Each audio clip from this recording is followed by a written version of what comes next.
The first time I discovered Tintin, I was reading a review in a French magazine on Raiders of the Lost Ark. This was in 1981 when the film opened. And I took a little high school French, and I can barely read French. But this word kept coming up, which I thought was a French word, you know, T-I-N, T-I-N. All the way through this review, it kept saying Tintin this, Tintin that. Just everywhere across the pages was Tintin. I don't know, you know, I thought maybe it was a French word. You know, maybe it meant, you know, Raiders of the Lost Ark is a great movie. It stood for something about my movie. Well, in fact, it didn't stand for anything about my movie. It was kind of saying that Raiders was almost like a beloved title and series of books by the great author and artist Hergé called The Adventures of Tintin. And that's how I first came into contact with those books. Come on! Snowy, after him!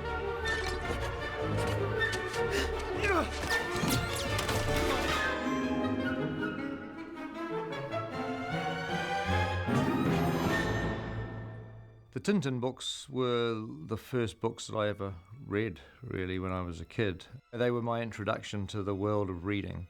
And obviously, like any comic, it's a great way for, you know, a young person, a kid, to get used to the idea that you've got to read words as you grow older. And I remember very distinctly sitting down and reading my first Tintin book, which was The Black Island, and really loving it. In some respects, The Black Island is still one of my favorite Tintin books. But I also grew up at a period when the books hadn't been fully translated into English yet. But I'd sit in the library and read these French books, trying to understand the story and the plot. Prisoners of the Sun was the first book I got hold of, all written in French. But I understood the story without really understanding enough French to read every frame.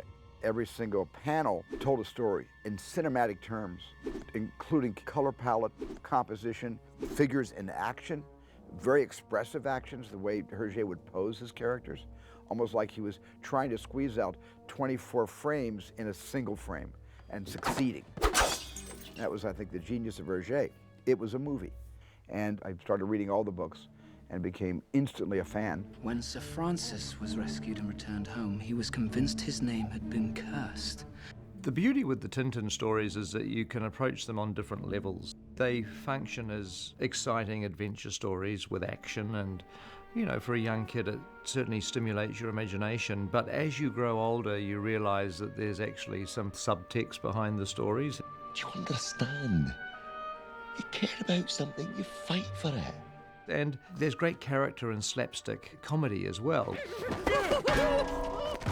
But I think as a kid what I loved was the adventure, and I also loved the fact that they were not superhero orientated or science fiction.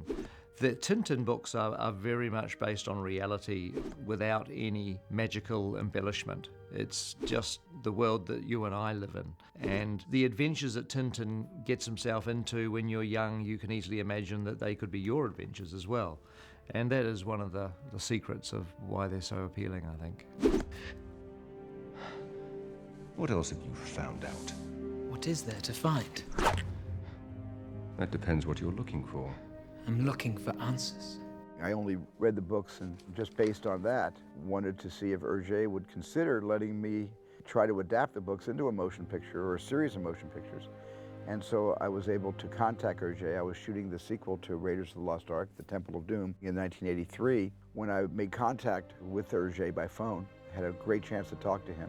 And then tragically, in those several weeks that transpired, Hergé died. He passed away. And I got a call about a month later from Fanny, his widow, who said, Hergé really wanted to meet you and really wanted to talk to you about Tintin, and I would like now to invite you to the studio to meet us and see his work. So Kathy Kennedy and I came to Belgium and we toured the studio and saw his work. Our first reaction was, there's no question this could be a movie, but the real challenge is, how do you do this and not have it just look like Indiana Jones with a boy? I was able to get the rights and took a really healthy pass at developing scripts, and it wasn't quite there yet as a motion picture. And then 2 decades passed. And it wasn't until many, many years later that Stevens said, I know how we could do Tintin. I think that's good. Yeah. To have that. That's really, really good. It gives me a lot of ideas too what we can do. I'd always known that Tintin and I were destined for some kind of collaboration. So I was first of all going to shoot the movie live action, but it would be a very stylized movie because I wanted the characters to look very much like the Hergé characters. And I was a little worried that I was going to have to do a lot of prosthetic makeup to really achieve a look that would resemble who these characters are in the panels of all of the books. But I always also knew that if it was going to be a live action movie, there'd be no way I could get a performance of Snowy unless Snowy was a digital animated creation. So I wanted to do a test, and I went to Peter Jackson's company, Weta. He wanted to talk to us about doing computer-generated Snowy for him, because we'd done Lord of the Rings, and I think we were working on King Kong at the time, and he liked the CGI work that we were doing down here in New Zealand. And I called Peter on the phone, and I said, Peter, I'm thinking about making Tintin live action. I'd like to do a test by seeing what it would look like to put Snowy, a digital Snowy, into a live action scene. Peter said, okay, leave it to my boys and girls at Weta. And then a couple months later, we got the results back. A 35 millimeter film showed up here at Amblin, and we put it up on the screen, and there was an amazingly realistically rendered Snowy. Stop that. But next to Snowy, there was a live action Captain Haddock It's my turn. in full regalia, and it was Peter Jackson himself playing Captain Haddock. He had put himself in the test. Ever since I was a kid, when I grew a beard at the age of 7, kids at school used to tease me and call me Haddock. I had them make a costume for me with the blue jumper and the hat, and I thought I looked quite similar to Captain Haddock, I have to say. Takes that you wouldn't have to use much film stock. And I sent that to Stephen, and we spoke to each other, and he enjoyed the test. I said, Peter, you should play Captain Haddock. If I succeed in making this a live action movie, you got to be in my movie and play Captain Haddock. You were good. You were really good. We had a great laugh about it. And then some time passed, and I decided that really the best way to honor Hergé and come as close to his palette and his portraiture as possible was to do the movie in the new performance capture technology, and thought that would be the best way to tell the story. Of course, I've seen you in the newspaper. You're a reporter? This was at the point that performance capture was beginning to establish itself. And the reason why performance capture is very attractive is that it allows us to turn the two-dimensional illustrations that Hergé drew into three-dimensional figures that still look very much as if he designed them himself. And then I told Peter I'd like to make the picture with Weta doing the entire movie performance capture, meaning the entire movie animated. And would you be interested, Peter, if I make more than one movie, I'll direct the first one, you'll direct the second one, and maybe if you've got time, we can produce the whole series. And Peter immediately said, if you were here right now, you would see over my shoulder is the entire series of Hergé books. So he was a fan from his childhood, unlike me. When I was a fan from 1981, he was a fan much longer. And we decided to collaborate on this together.